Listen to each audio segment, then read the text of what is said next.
अस्सलाम वालेकुम dear students, नई वीडियो के साथ आपकी खिदमत में हाजिर हूँ। तो कल एक स्टूडेंट को क्वेश्चन था कि कल हमने क्वेश्चन नंबर 3 को सॉल्व किया था, तो इसका ये वाला पार्ट, सेकंड पार्ट 3π/4। ये इस क्वेश्चन को थोड़ा सा मैं फिर एक्सप्लेन करता हूँ, फिर अपने अगले क्वेश्चन की तरफ मूव करता हूँ। क्वेश्चन नंबर थर्ड का सेकंड पार्ट इस तरह था 3π/4।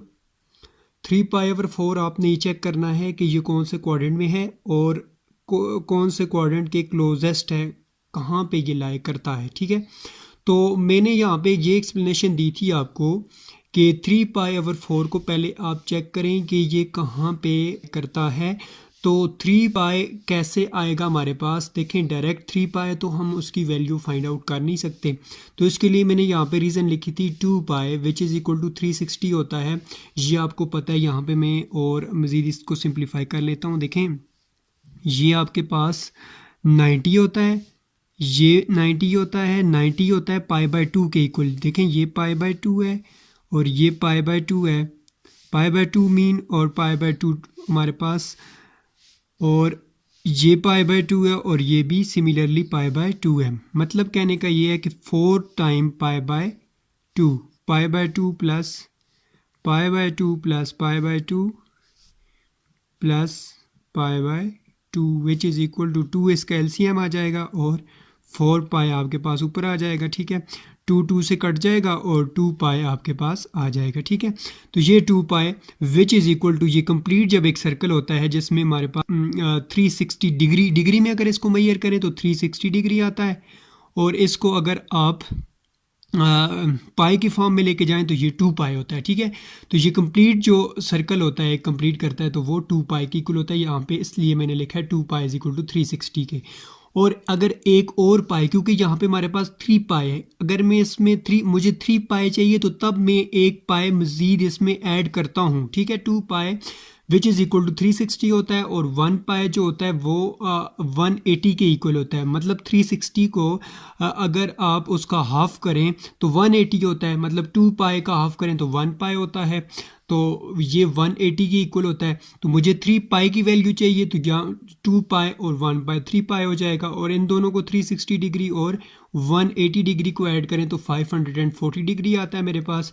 देन 500 मुझे क्या चाहिए, 3π/4 चाहिए। 3π/4 मीन कि 540 जो है उसको 4 पे डिवाइड करें तो 135 डिग्री आता है, जो कि इक्वल टू, यहाँ पे मैं लिख लेता हूँ 3π/4 which is equal to 135 degree. मतलब ये 3π/4 लिखें या 135 डिग्री लिखें, बात एक ही है। तो 3π/4 को शो करवाएं यहाँ पे कि ये कहाँ पे शो करता है। तो देखें यहाँ पे मैं मूव करता हूँ, 90 यहाँ पे आ जाता है। तो मेरे पास क्या आया है डिग्री में, क्योंकि मैं मेजरमेंट, अब वैसे अगर जनरली बात करें तो 3π/4 ये 135 के इक्वल होता है, 135 डिग्री के इक्वल होता है। 135 कहाँ पे लाई करता है, वो सेकंड क्वाड्रेंट में लाई करता है। देखें यहाँ तक आपका एंगल यहाँ तक मूव करेंगे तो 90 आएगा।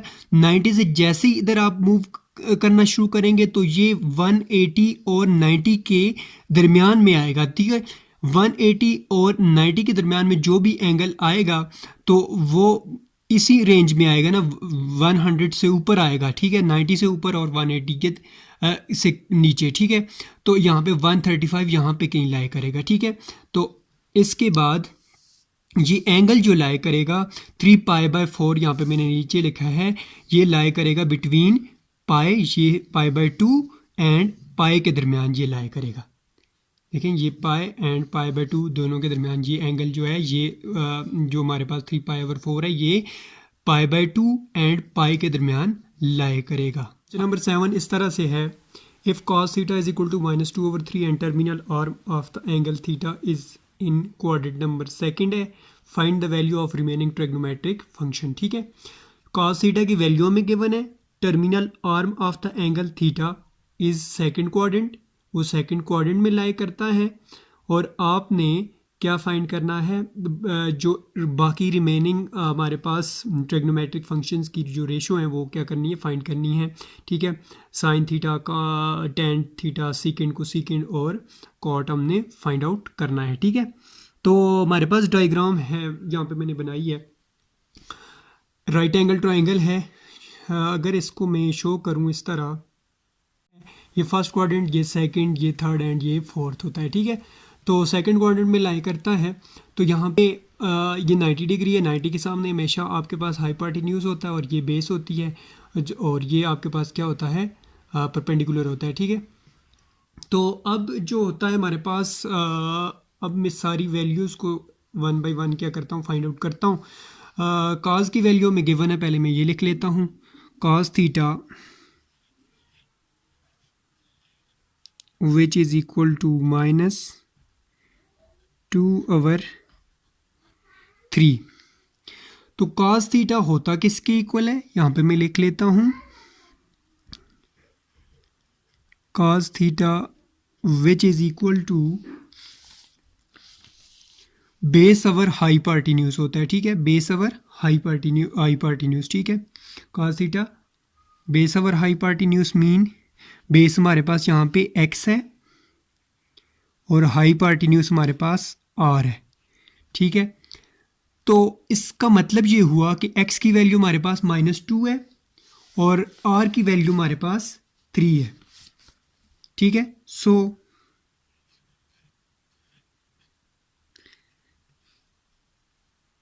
x is equal to -2 and r is equal to 3 के दो वैल्यू में गिवन है। तो हाँ, बाय पाइथागोरस थ्योरम से हम y की वैल्यू भी फाइंड आउट कर सकते हैं। बाय पाइथागोरस थ्योरम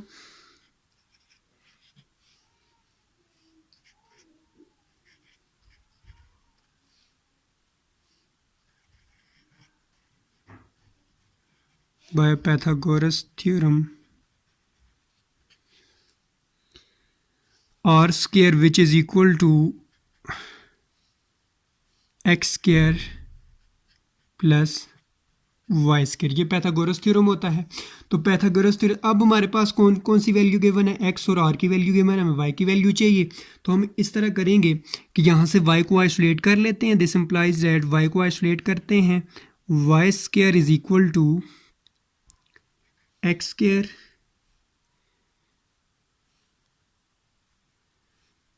ये वाई स्क्वायर को इधर ही छोड़ते हैं, एक्स स्क्वायर को उधर शिफ्ट करते हैं, तो ये हो जाएगा -x स्क्वायर और ये आर स्क्वायर दूसरी साइड पे हमारे पास मौजूद है। हमें y की वैल्यू चाहिए, taking under root on both side, इस साइड पे भी लेते हैं और इस साइड पे, इस साइड से इस कैंसिल हो जाएगा और हमारे पास जो y की वैल्यू आएगी वो ये आ जाएगी, y is equal to, r की वैल्यू पुट कर लेते हैं 3 का स्क्वायर माइनस x की वैल्यू है 2 का स्क्वायर ले लेते हैं विच इज़ इक्वल टू 3 3 ज़ार 9 हो जाएगा, -2 2 ज़ार +4 हो जाएगा, y इज़ इक्वल टू 9 में से 4 को माइनस किया तो 5 अंडर रूट आ जाएगा, ये y की वैल्यू आ जाएगी। अब हम बाकी जो हमारे पास क्वाड्रेटिक रेशो हैं, ट्रिग्नोमेट्रिक फंक्शंस हैं, उनकी वैल्यू हम फाइंड करते हैं। साइन थीटा किसके इक्वल होता है, अब यहाँ पे मैं लिखता हूँ sine theta which is equal to, sine theta हमारे पास होता है परपेंडिकुलर ओवर हाइपोटेन्यूज। तो परपेंडिकुलर ओवर हाइपोटेन्यूज होता है, परपेंडिकुलर हमारे पास क्या है, इसमें परपेंडिकुलर y है और हाइपोटेन्यूज r है, y over r which is equal to, y की वैल्यू हमारे पास क्या आई है, 5 अंडर रूट आई है, अभी हमने फाइंड की है, और r की वैल्यू हमारे पास क्या है, 3 है, ठीक है। तो ये हमारे पास क्या आ गया, साइन थीटा आ गया, ठीक है। इसी तरह साइन की भी आ गई, कॉस की भी आ गई, इसके बाद टेन थीटा फाइंड करते हैं। टेन थीटा हमारे पास होता है परपेंडिकुलर ओवर बेस।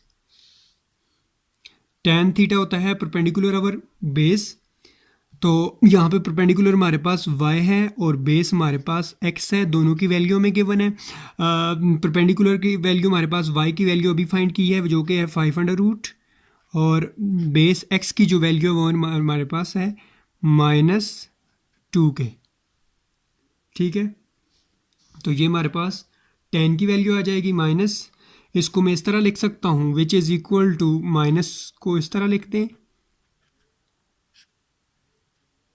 ठीक है, इसके बाद साइन कॉस tan की वैल्यू आ गई। अब इसके बाद हम वैल्यू फाइंड करेंगे कोसेकेंट की। ठीक है,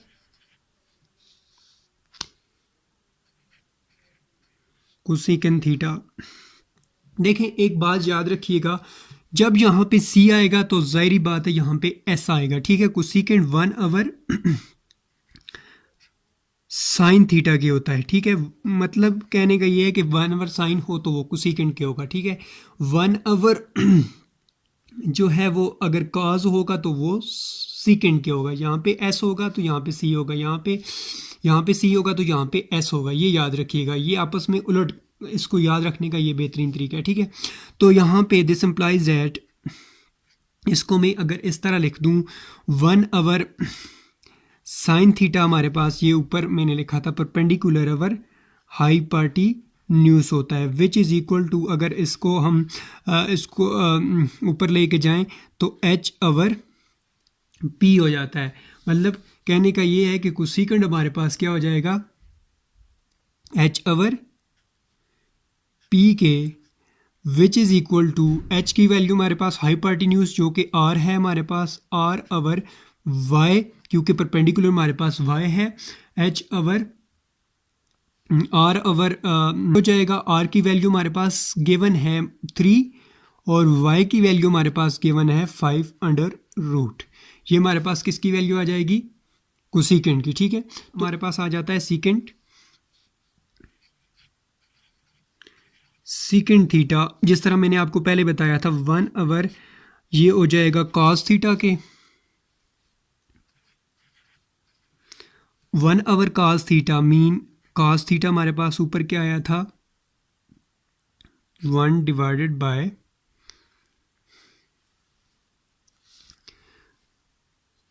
base over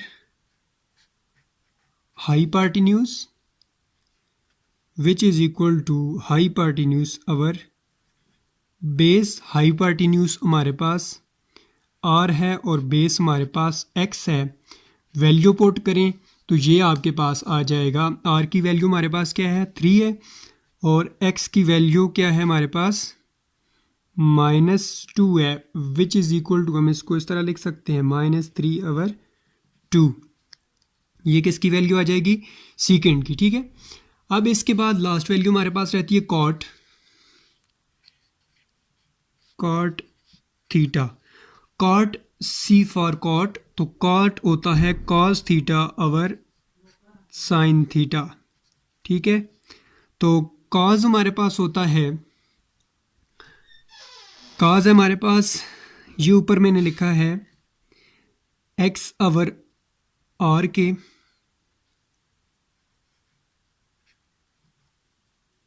divided by sine theta हमारे पास किसके इक्वल होता है y/r के। ठीक है, विच इज़ इक्वल टू, मैं इसको इस तरह लिख सकता हूँ x/r डिवाइडेड बाय y/r के, विच इज़ इक्वल टू, अगर यहाँ पे डिवीजन को मल्टीप्लिकेशन में लेके जाएं, x/r मल्टीप्लाई बाय r/y हो जाएगा, r से कैंसिल और x/y आपके पास आ जाएगा।